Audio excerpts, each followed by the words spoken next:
É curioso a quantidade de projetos de lei de deputados que são vetados pelo governador. É uma coisa curiosa. E é curioso que, ao mesmo tempo, nunca um projeto de lei vindo do Executivo foi derrubado aqui nesta casa. Não, eu não estou dizendo de veto, deputado Gilcinho, eu estou dizendo de deixar de aprovar um projeto de lei.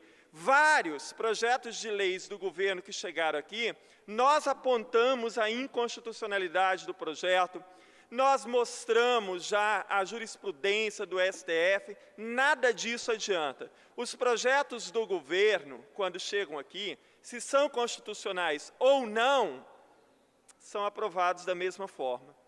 Eu creio que a maioria dos deputados, se não todos os deputados, antes de apresentar um projeto de lei, fazem uma ampla pesquisa. Os deputados têm suas assessorias, então ninguém vai apresentar um projeto já sabendo que ele será vetado. Nós consultamos, nós vemos a jurisprudência existente, nós consultamos a Constituição Estadual, a Federal, vemos se já existe possibilidade, se não há vício de iniciativa. Tudo isso é feito anteriormente. E aí é aprovado aqui no plenário, aí vai para a Procuradoria, lá do governo, para o governo sancionar, o governo veta.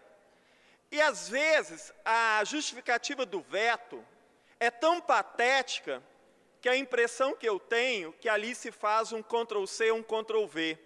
É o mesmo texto para qualquer veto.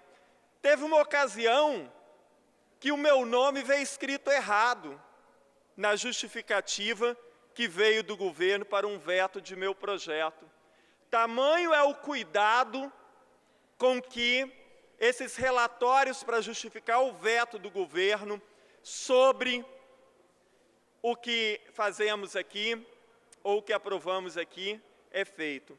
Hoje mesmo eu falava na fase das comunicações, se o governo ele é tão, e a Procuradoria do governo, a Procuradoria-Geral do Estado, se eles são tão minuciosos e tão constitucionalistas, o governo deveria cuidar de cumprir o que a Constituição diz, em relação, por exemplo, aos DTs do Estado, que eu acabei de dizer. A Constituição Federal e a Constituição Estadual dizem claramente que contratos por designação temporária são uma excepcionalidade. E o Estado tem quase 70% de DTs na educação. Ora, cadê o preciosismo do cumprimento da Constituição quando se trata do governo cumprir o que a Constituição diz? Aqui foi aprovado, há um tempo atrás, ainda falando sobre DTs, uma lei que o governo mandou para cá, e esta lei dizia que o Estado podia manter até 30% de DTs. Claro que é inconstitucional se aprovar uma lei dessa, se a Constituição está dizendo que é uma excepcionalidade. Mas isso não importa. Se foi o governo que fez ou o governo que está fazendo, tudo é válido. Nem precisa se analisar, vai ser passado da mesma forma. É lamentável, esse projeto que agora o governo está vetando é um projeto em que deveria se criar um cadastro de pessoas com deficiência. E eu chamo a atenção para todas as instituições que trabalham com pessoas deficientes, como a Paz, a Mais, Pestalozes e outras mais, para essa situação. Nós propomos, inclusive, uma demanda de várias dessas instituições, que o governo passasse a fazer um cadastro de pessoas com deficiência. Por quê? Se falamos de inclusão, se foi criado o Estatuto da Pessoa com Deficiência, como é que se direciona políticas públicas para deficientes se se desconhece qual é o número de deficientes e quais as deficiências existentes no Estado, isso por região? É impossível. O primeiro dado que precisa se ter para qualquer tipo de política pública é conhecer a realidade do segmento para o qual essa política estará sendo destinada.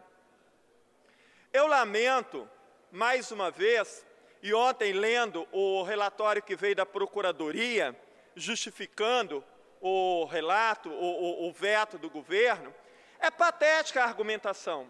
É a mesma que vem em praticamente todo o veto do governo.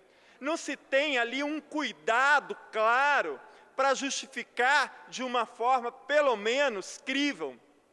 E não há nada de inconstitucional. Nós, quando apresentamos um projeto aqui, nós pesquisamos, nós sabemos muito bem o que estamos fazendo, mas o governo, já sabendo de antemão que pode vetar e que o veto será mantido aqui, faz o que bem entende. Isso é lamentável, porque isso é trabalhar contra as necessidades da sociedade. E é isso que nós temos visto muitas vezes nos vetos do governo. Não é a primeira vez. Eu vou lembrar os professores, por exemplo, e as escolas, quando nós aprovamos aqui um projeto que dava direito de isenção cartorial aos conselhos de escola. Um projeto de lei que já tinha 2 leis semelhantes aprovadas pelo próprio atual governador em outra gestão. E foi dado como inconstitucional e o governo vetou.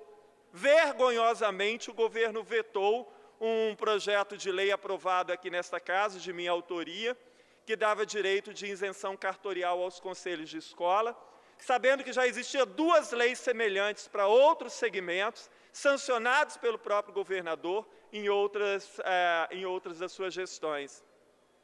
É lamentável. Por outro lado, também lamento muito que, apesar de toda a argumentação da gente mostrar aos pares também que não há nada de inconstitucional, que o veto do governo sempre é mantido.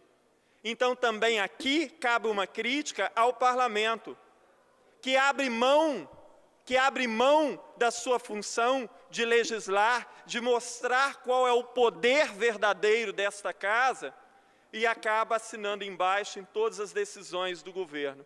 Isso é lamentável. Eu não sei por que cargas d'água, semana passada ou semana retrasada, um veto do governo foi derrubado aqui. Foi a primeira vez, eu estou aqui há quase 2 anos, foi a primeira vez. Eu nunca tinha presenciado isso.